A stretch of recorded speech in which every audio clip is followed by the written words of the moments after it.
नमस्ते, नमस्कार, सलाम, प्रणाम, दंडवत बंदगी। इससे पहले आप सभी ने सुना किस तरह हरि व्यास जी को साहब उपदेश दिए और उपदेश देने के बाद वहाँ से काशी के लिए चले। अब आगे सुनते हैं। कबीर साहब जब चले तो बीच रास्ते में उनको प्रेतों से उत्पीड़ित ग्रामवासियों की रक्षा कैसे की। यह घटना जलेश्वर नगर के पास की घटना है। इससे पहले आप सभी से अर्जी, निवेदन, विनती, प्रार्थना है कि सब्सक्राइब कर देंगे, लाइक कर देंगे और ज़्यादा से ज़्यादा शेयर कर देंगे कि सभी श्रोतागणों को, श्रद्धालु को सुनने को मिले। साहेबंदगी, साहेबंदगी, साहेब। संत मंडली के साथ श्री गुरुदेव प्रत्येक ग्राम एवं नगर में घूमते एवं सत उपदेश देते हुए आ रहे थे। इसी संदर्भ में मथुरा वृंदावन से लगभग 20 कोस की दूरी पर आए तो एक ग्राम के निकट जहाँ एक सुरमय सरोवर था, जिसका जल स्वच्छ दर्पण की भांति दिखाई दे रहा था। सरोवर के चारों ओर सुंदर वाटिका लगी हुई थी और अनेक प्रकार के वृक्षों पुष्पों से वह वाटिका शोभायमान हो रही थी। ऐसा लगता था कि वह वाटिका आगंतुकों के शर्म का परिहार कर रही हो। उस सरोवर की परम रमणीकता को देखकर संत मंडली ने वृक्षों की सघन छाया में अपने अपने आसन को डाल दी और शौच आदि से निवृत्त होकर सरोवर में स्नान करने के बाद अपने अपने आसनों पर राम ध्वनि करने लगी और एकाग्रचित से गुरु मंत्र का जाप होने लगा। कुछ देर के बाद संतों ने अपने अपने शंख की ध्वनि की एवं घंटा को बजाकर गुरुदेव की आरती की गई। तत्पश्चात पवित्र स्तोत्रों का गान होने लगा। लगभग 1 घंटा तक भजन कीर्तन हुआ। इसके बाद सभी संतों ने जाकर साहब को साष्टांग प्रणाम किया और पुनः अपने आसन पर जाकर बैठ गए। उधर साथ में जो सेठ लोग थे, जिनको मथुरा के सामंतों ने भेजा था और कहा था कि तुम लोग सतगुरु कबीर को काशी पहुंचाकर वापस आना, मार्ग में संतों को कोई कष्ट न होने पाए, इसका ध्यान रखना। जिस वस्तु की जरूरत हो उसको बाजार से खरीद करके संत मंडली को देते रहना। उक्त सेठों ने कहा कि गुरुदेव अब आज्ञा हो, आप लोगों के लिए हम लोग अन्न जल की व्यवस्था करें। यहाँ पास में ही गांव है, कहीं दुकान आदि का पता लगाना है, क्योंकि संत मंडली दिन भर की भूखी है। गुरुदेव ने उन सेठों से कहा कि आप लोग गांव में चले जाएं और आटा, चावल, हंडिया, लकड़ी इत्यादि ले आइए। गुरुदेव की आज्ञा पाते ही कुछ संत भी उन सेठों के साथ गांव में गए, जहां पर सभी चीज़ों की दुकानें थीं। वहां से सभी सामान खरीद कर लाया गया। तत्पश्चात भोजन बन जाने के बाद गुरुदेव ने भगवान को भोग लगाया। इसके बाद सभी संत भोजन करने के बाद अपने अपने आसन पर सोने के लिए गए।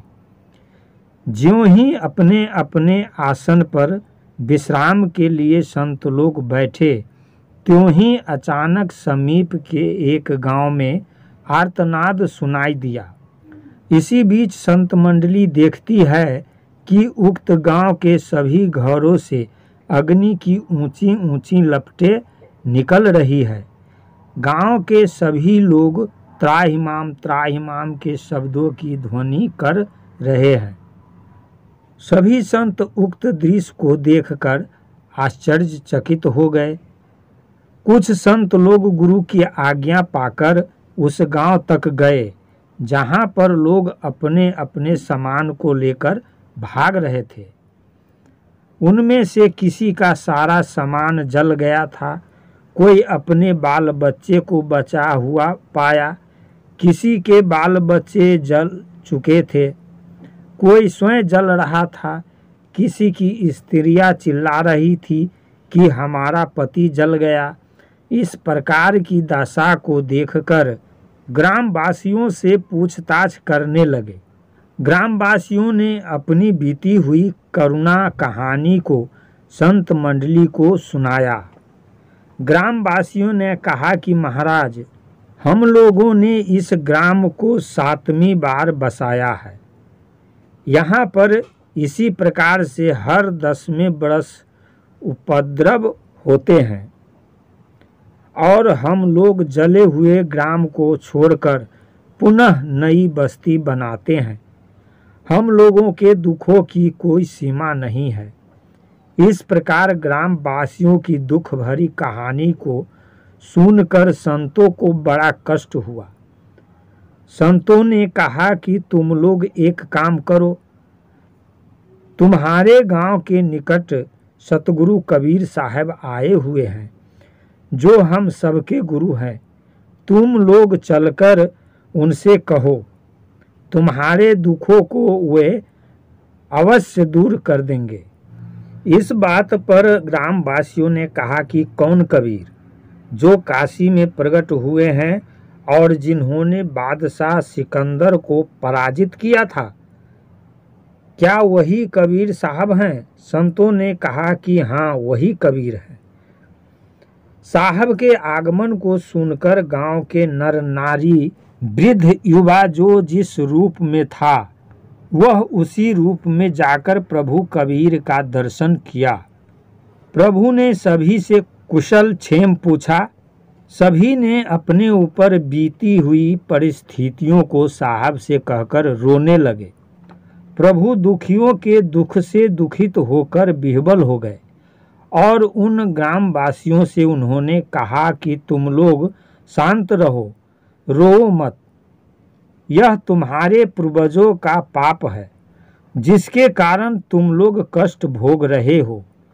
ग्रामवासियों ने कहा कि हे प्रभु, हम लोग नहीं जानते कि कौन सा पाप हमारे पूर्वजों ने किया है। इस पर प्रभु ने कहा कि तुम लोग शांत चित्त होकर बैठ जाओ, मैं अभी तुम लोगों के पूर्वजों के पापों का प्रकट करता हूँ। इस प्रकार प्रभु की आज्ञा पाकर सभी लोग शांत चित्त होकर बैठ गए।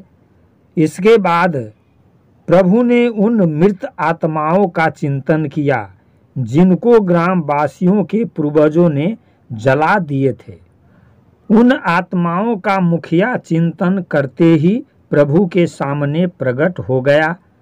विशालकाय, बड़े बड़े दांत, 25 हाथ ऊंचा, बड़े बड़े बाल वाला वह व्यक्ति हाथ जोड़े हुए प्रभु के समक्ष खड़ा हो गया। उस मृत आत्मा की ओर लक्ष्य करके गुरुदेव कबीर ने पूछा कि तुम कौन हो? तब वह आत्मा बोला कि मैं प्रेत हूँ। गुरुदेव ने कहा कि तुम इन लोगों को क्यों कष्ट देते हो?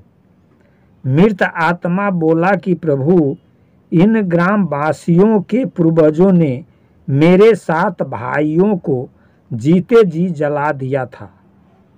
मैं जाति का ब्राह्मण था। हम सभी को जला देने के बाद हमारे माता पिता को भी इनके पूर्वजों ने जीते जी जमीन में गाड़ दिया और मेरी सारी संपत्ति को इन लोगों ने लूट लिया। हे देव, इन लोगों के पूर्वज लुटेरे थे जो दूसरों की संपत्ति को लूटकर अपना जीविकोपार्जन करते थे। इस प्रकार उस मृत आत्मा को देख एवं उसकी बात को सुनकर उस गांव के सभी उपस्थित लोगों के रोंगटे खड़े हो गए तथा भय से सभी लोग कांपने लगे। प्रभु ने उस मृतक आत्मा से कहा कि तुम्हारे वह 6 भाई एवं तुम्हारे माता पिता कहाँ है? तब उस मृत आत्मा ने कहा कि प्रभु, वे सभी आपके पास हाथ जोड़कर खड़े हैं। यहाँ एक वाणी आती है कबीर साहब की, 84 अंग की साखी है।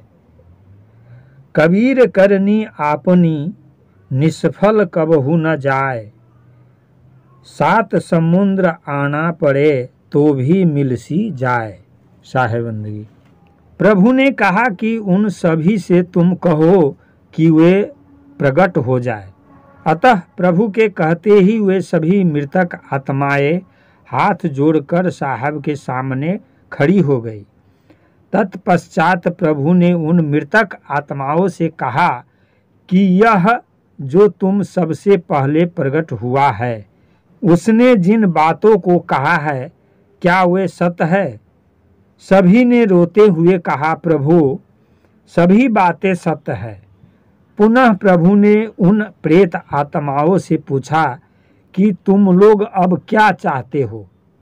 उन लोगों ने कहा कि प्रभु, हम लोग इस प्रेत योनि से मुक्त होना चाहते हैं, क्योंकि इस प्रेत योनि में हम लोगों को बहुत कष्ट हो रहा है। इसलिए हम लोगों को इस प्रेत योनि से मुक्त कर दीजिए। प्रभु ने पूछा कि तुम लोग ऊपर के लोकों में कहाँ तक जा सकते हो? प्रेतों ने कहा कि हे प्रभु, यह लोक से आगे जाने की हम लोगों को आज्ञा नहीं है। हम लोग विशेषकर मृतलोक में ही रहते हैं।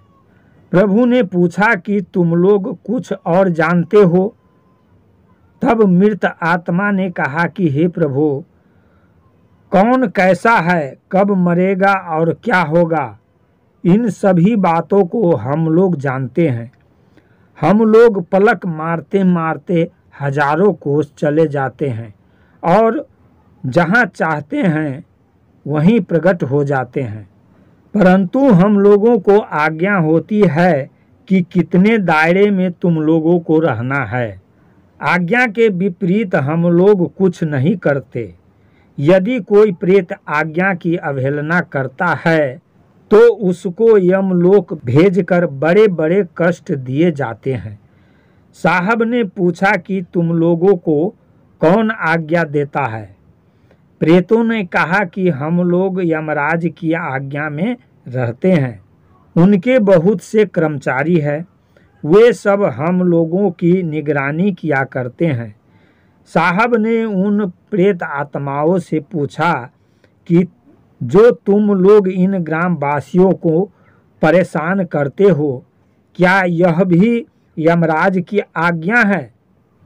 उन्होंने कहा कि हाँ, इसमें हम लोग स्वतंत्र है। प्रभु ने पूछा कि तुम लोगों की आयु कितने वर्षों की होती है? प्रेत आत्माओं ने कहा कि 1000 वर्ष तक हम लोग इस प्रेत योनि में रहते हैं। अभी हम लोगों को इस योनि में रहते केवल 300 वर्ष ही हुए हैं। प्रभु ने पूछा कि तुम लोगों को क्यों प्रेत योनि मिली?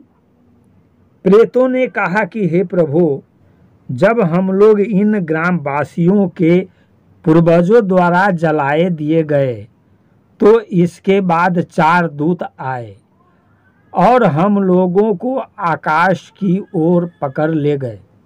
हम लोगों को एक ऐसे लोक में ले गए जहाँ स्वतः प्रकाश रहता है, वहाँ सूर्य चंद्रमा नहीं होते। दूतों ने हम लोगों को ले जाकर एक ऐसे पुरुष के सामने खड़ा कर दिया जो अनंत तेज से युक्त था, जिसकी ओर देखना कठिन था।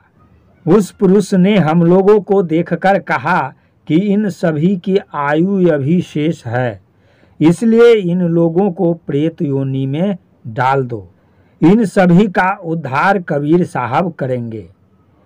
इस प्रकार की आज्ञा देकर उस पुरुष ने हम लोगों को वहां से हटा दिया। तभी से हम लोग इस योनि में पड़े हुए हैं। साहब ने पूछा कि इनके पूर्वज इस समय कहाँ है? जो तुम लोगों को जलाए हुए थे। प्रेतों ने कहा कि हे प्रभु, इन ग्रामवासियों के पूर्वज इस समय महारौरव नरक में निवास कर रहे हैं। साहब ने उन प्रेत आत्माओं से पूछा कि कितने नरक होते हैं। प्रेतों ने कहा कि हे प्रभु, हजारों नरक है और वहाँ हजारों प्रकार की यातनाएं हैं।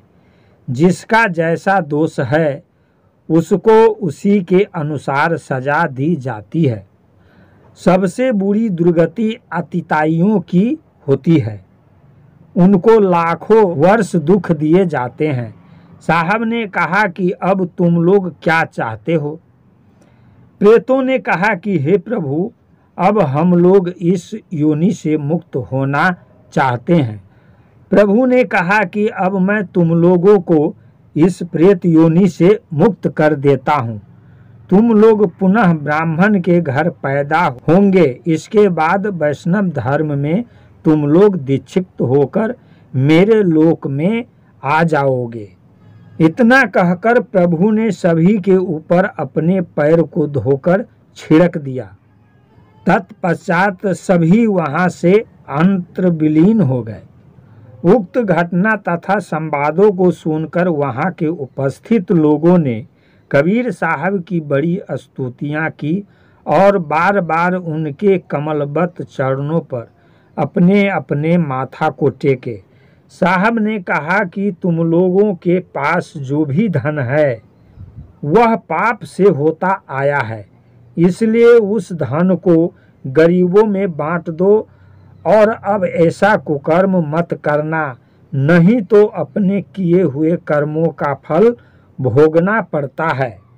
सतगुरु की आज्ञा मानकर ग्रामवासियों ने वैसा ही किया।